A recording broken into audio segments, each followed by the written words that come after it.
And you know how it all began? That day I decided that I'm going to fight my fears. We all have fears. Fear of unknown, fear of known, fear of losing people, fear of losing health, money. We want to excel in career, we want to become famous, we want to get money. We are scared all the time. So I wrote down one by one all those fears, and I decided that I'm going to overcome these fears one at a time. You know what was my biggest fear? Divorce. I couldn't stand this word. I was trying to cling on to this person who didn't want me anymore, but I said, no, I have to make it work. But the day I decided that this is nothing but my fear, I liberated myself by setting him free. And I made myself emotionally so strong that the day I got the news that he's getting married, I sent him a text that I'm so happy for you and I wish you all the best. And he knows that I pray for him today.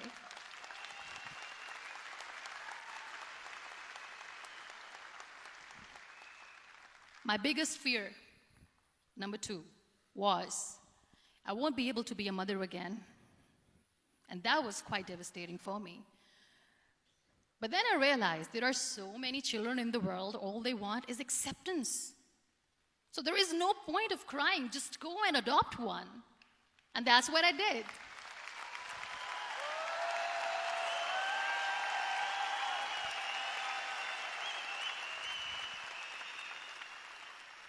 I gave my name in different organizations, different orphanages. I didn't mention that I'm on a wheelchair, dying to have a child. So I just told them that this is Muniba Mazari and she wants to adopt a boy or girl, whatsoever, but I want to adopt a kid. And I waited patiently. 2 years later, I got this call from a very small city in Pakistan. I got a call and they said, are you Muniba Mazari? There is a baby boy and would you like to adopt? And when I say yes, I could literally feel the labor pain. I said, yes, yes, I am going to adopt him. I am coming to take him home.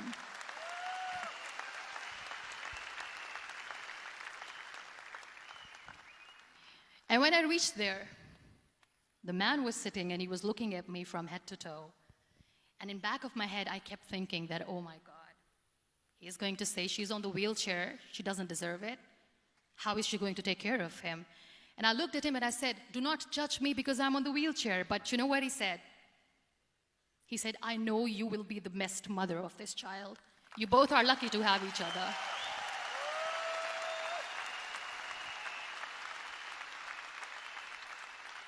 And that day, I was 2 days old, and today he's 6.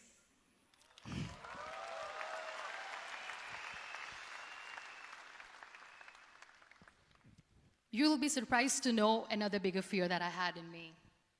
It was facing people. I used to hide myself from people. When I was on bed for 2 years, I used to keep the door closed.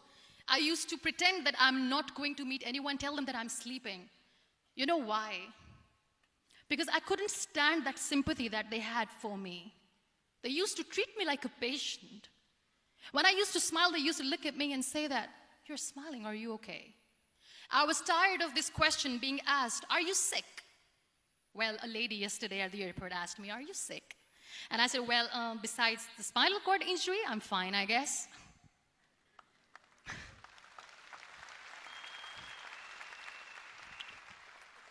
But those are really cute questions. They never used to feel cute when I was on the bed. So I used to hide myself from people, knowing that, oh my God, I'm not going to see that sympathy in their eyes. It's all right. And today I'm here speaking to all these amazing people because I have overcome the fear.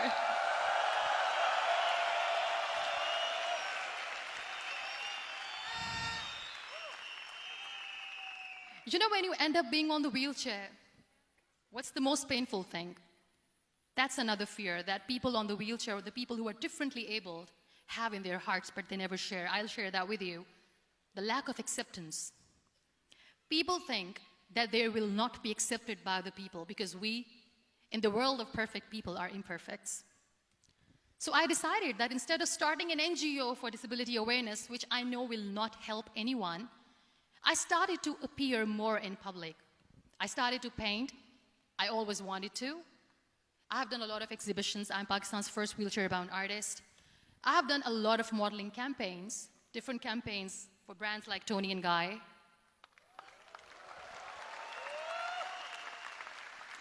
I have done some really funny, breaking the barriers kind of modeling.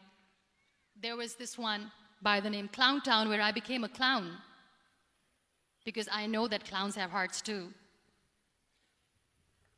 And then I also decided that if I really want to make the difference, I am not going to let people use me for their polio campaigns where they will make you a victim and an emblem of misery and mercy and will say that, you know what, give polio drops to your children or they'll become like this girl. I decided that I'm going to join the national TV of Pakistan as an anchor person. And I've been doing a lot of shows for the last 3 years.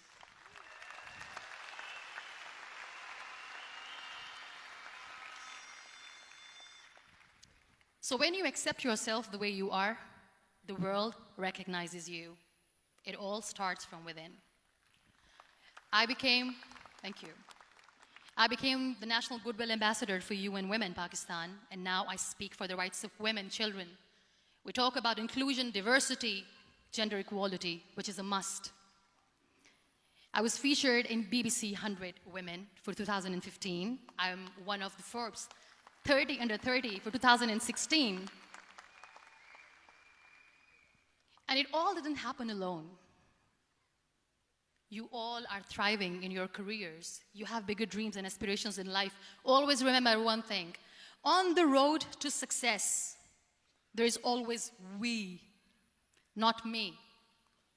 Do not think that you alone can achieve things. No.